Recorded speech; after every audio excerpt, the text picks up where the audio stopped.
Fundação Vale apresenta.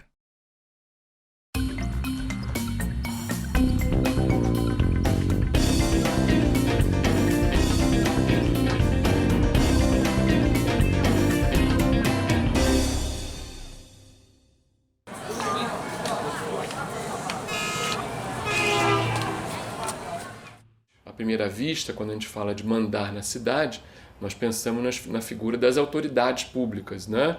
O prefeito, né? que é o chefe do poder executivo do município, e a Câmara de Vereadores, que é o poder legislativo do município. Esses são os dois poderes da cidade no sentido mais imediato. Agora, a cidade é muito complexa, né? Por exemplo, numa cidade como o Rio de Janeiro ou como São Paulo, na verdade, tem uma grande influência, uma enorme influência do governo federal e, sobretudo, do governo estadual, porque, por exemplo, os grandes equipamentos urbanos, um aeroporto, as universidades federais, o metrô, quando ele passa além das fronteiras do município, tudo interfere na cidade. Além do poder público, né, das autoridades públicas, nós temos também vários agentes privados que exercem posições de poder sobre a cidade. É o caso, por exemplo, de todos os empreendedores, as empresas do ramo da construção civil, da produção habitacional, da realização de projetos de loteamento. Esse setor aí sempre busca estar bem com o setor executivo e legislativo. Então, há aí uma certa combinação de interesses e muitas vezes você vê o setor da construção civil, de um amplo aspecto, financiando a campanha de prefeitos, vereadores, aqueles que representarão o poder político de quem eles dependerão nas suas decisões. E, ao mesmo tempo, o poder político atendendo às reivindicações desse setor. Eu queria pegar dois exemplos bem diferentes. Um prefeito que tem toda a vontade de priorizar o transporte coletivo.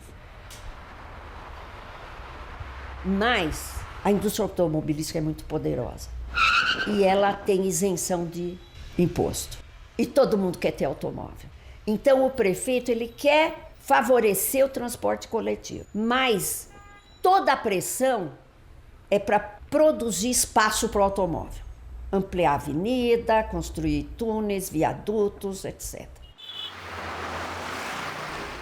Vamos pegar outro exemplo. Digamos que eu quero fazer uma obra de mobilidade.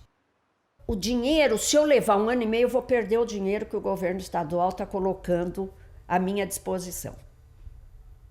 Veio lá da Assembleia Legislativa, estava lá no orçamento uma obra para mobilidade. Chegou no município. Olha, você tem 6 meses para gastar esse dinheiro. O projeto nem sempre é o que a cidade mais precisa. Quando a gente pensa no universo das favelas e periferias brasileiras, nós temos, no caso do Rio de Janeiro, por exemplo, a figura aí do chefe da boca de fumo, né, do miliciano, que exercem um poder baseado nas armas, na violência, na ameaça. Então também é um outro poder que coexiste na cidade. E também eu acho que nós temos que atentar que existem vários tamanhos de cidade no Brasil, né? As cidades pequenas, as cidades médias e as megacidades, que são de região metropolitana, em que você pode dizer que a cidade, por exemplo, como Belo Horizonte, que tem uma região metropolitana, várias cidades que estão praticamente coladas com ela, você pode dizer, qual a cidade que você está falando? A Belo Horizonte ou a Belo Horizonte, a grande Belo Horizonte? São Paulo ou a grande São Paulo? Então, nesses casos, as fronteiras da cidade já ultrapassou a fronteira dela mesma, né? Então, nós temos que atentar no Brasil para essa diversidade de tamanhos de cidade que muda, né, a forma que a gente tem que ver e tratar esses núcleos urbanos, né? O Brasil tem hoje 5.570 municípios, também de todos os tamanhos. 70% desses municípios, mais de 4 mil, são pequenos municípios com menos de 20 mil habitantes. E no Brasil, nós temos uma disparidade tão grande que a gente tem, por exemplo, Serra da Saudade, em Minas Gerais, como o menor município, com 825 habitantes, e São Paulo, com 11 milhões de habitantes, que também é um município. Nós temos hoje muitos municípios que funcionam articuladamente e que formam regiões metropolitanas, né? É o caso de São Paulo, é o caso do Rio, de Belo Horizonte, de Porto Alegre, né? A região metropolitana de São Paulo compreende 39 municípios. São Paulo, São Bernardo, Osasco, Guarulhos, Mogi das Cruzes, né? São vários municípios, mas que, de certa forma, eles formam um único grande núcleo urbano. E é fundamental, né, que se pense de maneira planejada essa aglomeração, essa enorme aglomeração urbana. O problema é que o Estatuto da Cidade e a própria Constituição determinaram que é o município que faz o plano diretor. Então, com isso, nós temos uma grande dificuldade, né? Por quê? Porque os planos diretores são feitos pelos municípios metropolitanos, que fazem parte da mesma região metropolitana, muitas vezes de forma autônoma. No âmbito das Olimpíadas, os investimentos em mobilidade do Rio de Janeiro desconsideram o fato de que o município do Rio de Janeiro é polo da segunda maior metrópole brasileira, a metrópole do Rio de Janeiro. E não são feitos investimentos em sistemas de integração com o leste metropolitano ou com a Baixada Fluminense. Quer dizer, isso também cabe quando a gente fala da moradia. Quer dizer, o planejamento das moradias que são construídas não leva em consideração o território metropolitano, o déficit habitacional metropolitano, porque, lançados à sua própria sorte, os municípios da metrópole fluminense não serão capazes de resolver o seu problema habitacional. Não há como resolver o problema de água num município, porque a captação da água se dá em um local e o consumo da água se dá em outro. Não há como resolver o problema do saneamento, porque o esgoto é captado no município e, em geral, é tratado no outro município. Então, todas essas questões que eu citei, e muito a de mobilidade, que é uma das mais importantes hoje nas nossas metrópoles, não são resolvidas no contexto municipal. E muitas vezes a população não sabe disso. Que o problema de mobilidade é muito mais metropolitano, portanto estadual, do que municipal. O problema de habitação, de saneamento, é muito mais metropolitano do que municipal. E as nossas metrópoles, infelizmente a gente tem que dizer isso, são metrópoles desgovernadas hoje no Brasil. Embora os prefeitos tenham autonomia constitucional, a Constituição Federal disse que as regiões existem para assuntos de interesse comum no âmbito dos estados. Os estados não querem assumir essa responsabilidade de administração metropolitana ou de regiões, mas que eles têm essa competência, têm.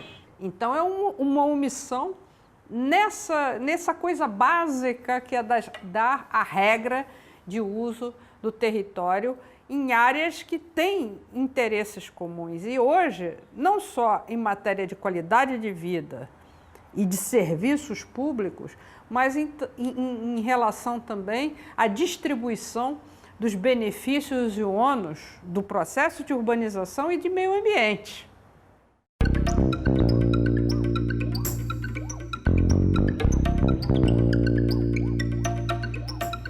Quando a gente pensa numa cidade justa, quando a gente pensa na reforma urbana, o que a gente pensa é num fortalecimento da própria população, do próprio morador, como um novo agente que tenha uma outra parcela desse poder.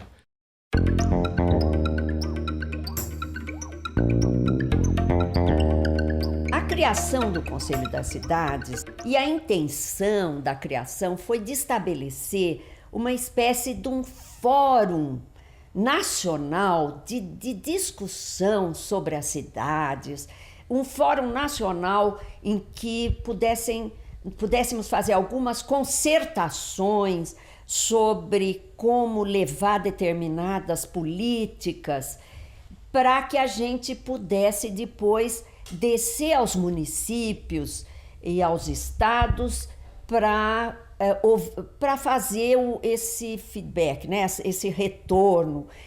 Na verdade, era um processo social, era um processo de construção social da política urbana. O Conselho das Cidades hoje faz parte da estrutura do Ministério, uma parte da estrutura do Ministério que se apoia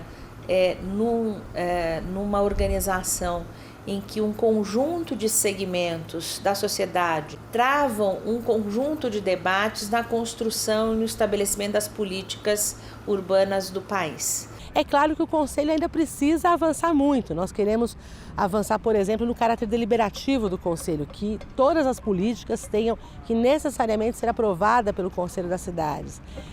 Temos que avançar na integração das políticas. Ainda as nossas políticas públicas são pensadas muito setorialmente, né? Habitação é uma coisa, saneamento é outro, saúde é outra, educação, infraestrutura. Então a gente precisa coordenar mais que os investimentos que cheguem no território. E no território você sabe que políticas precisam entrar nesse local e não pensar a partir de caixinhas fragmentadas, né? E essa é a proposta do Sistema Nacional de Desenvolvimento Urbano.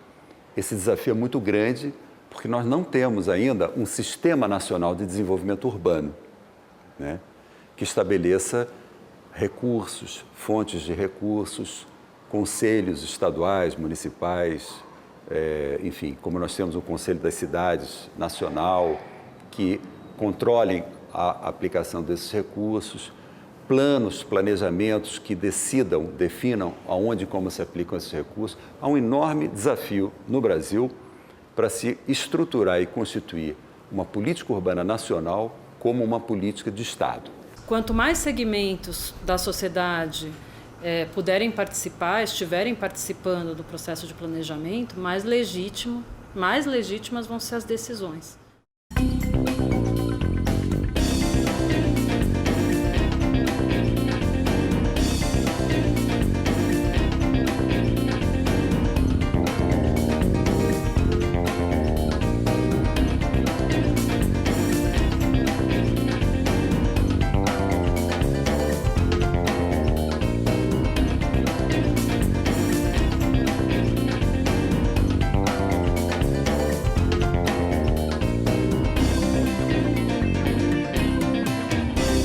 Um oferecimento Fundação Vale.